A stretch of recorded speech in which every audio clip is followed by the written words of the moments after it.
Today I'm going to be finishing a sketch I made of Princess Daisy. But before I start, I wanted to show you how I edited a Gin Sketch brush. First, you'll need to download the brush pack, and I'll link that in the description. Then, once you've imported it into Procreate, you're going to want to make a copy of the soft brush. The first thing I change is the spacing to 12%. Then I go into stabilization and change the streamline amount to 12%. Next, I go into Apple Pencil and change the tilt to 0% and the flow to 84%. Now I move on to properties, and in brush properties, I turn on orient to screen, change the preview size to 30% and the smudge pull to 50%. Then under that, in brush behavior, I changed the maximum size to 472%. Last thing I do is go to shape, hit edit, go to import and source library, scroll down until I see a shape named medium and select it. Then hit done. And that's the brush I always use for sketching, lining, and coloring. For lining, I always lower the sketch layer's opacity so I can see my line art clearly and so I don't confuse it with lines from the sketch.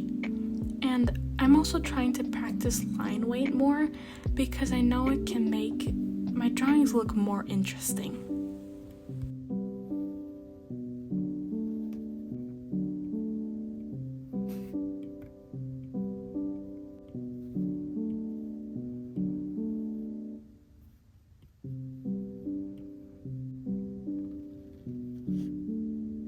I don't really have much else to say about the lining.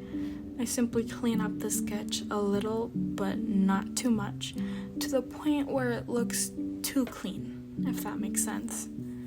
Which is why I decided to cut a bit of the lining process out of the video, but let me know what you prefer watching, the sketching phase or the lining phase. I'd really like to know.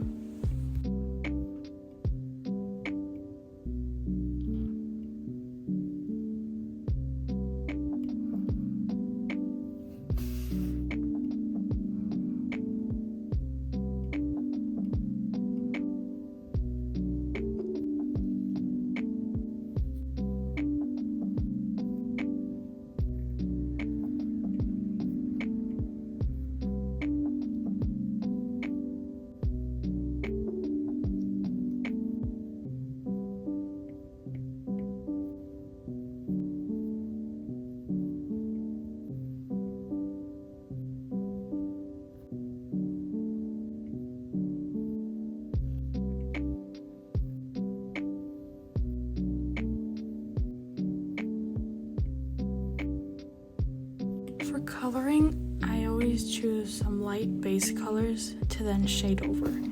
The messy layer with colors you see there are the ones I picked out beforehand, so I can get an idea of what the drawing will look like. When I color, I like to outline the shape of what I'm coloring, like a sleeve or the face, and then use the color fill tool to make the process easier and faster. Also, I color each thing in a separate layer. For example, in this piece, I lay the base colors for the hair, skin, clothes, and gloves separately, and I rarely ever merge any layers.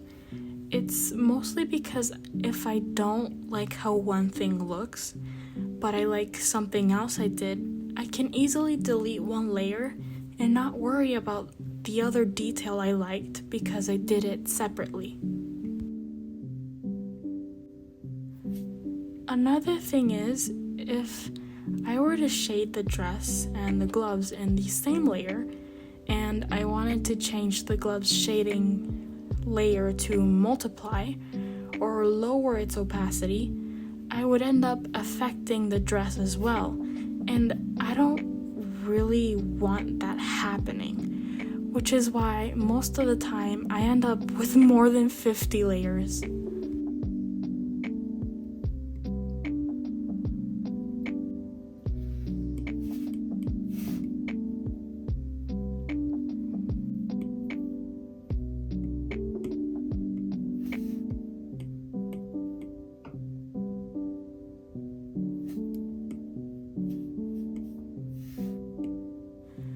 Whenever I'm shading, I make a clipping mask layer over the base color layer to help me color only on the areas where my base color is. That's what I'm doing right now with the skin and what I do for my whole coloring process.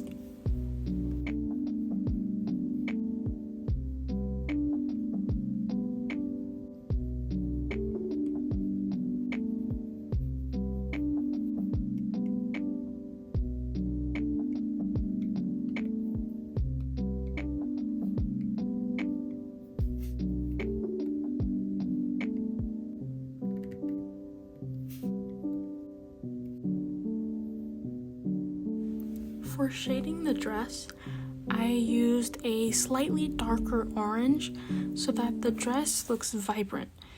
If I had used a dark, desaturated yellow, it wouldn't have looked like Daisy's bright yellow dress. And I do this whenever I want something yellow to look bright and not desaturated and dull.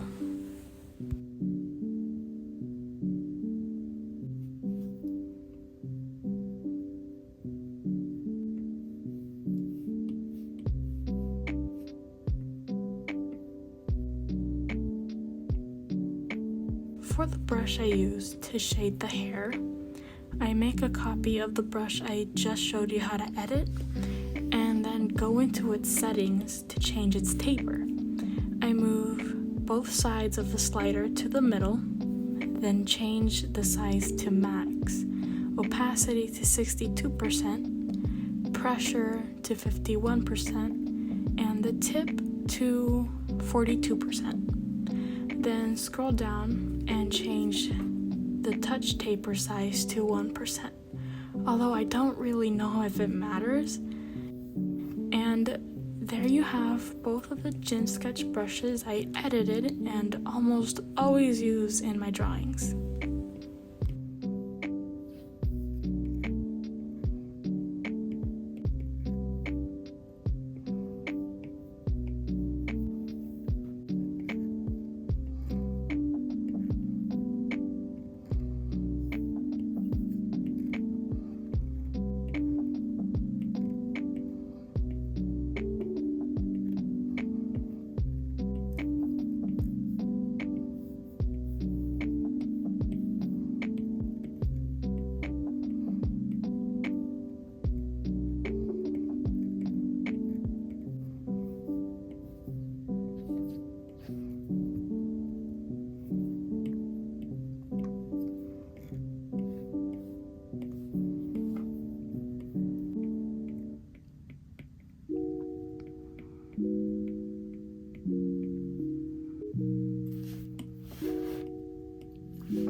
every time I'm done with a drawing, I like to add a kind of neon color on a overlay layer with a low opacity to kind of unify all of the colors in the drawing.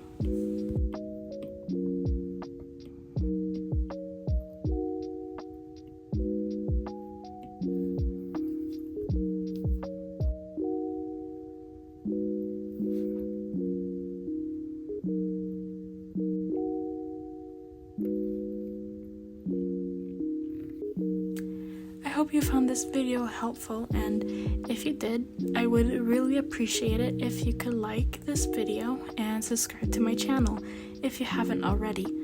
Have a lovely rest of your day, and I'll see you in my next video. Bye!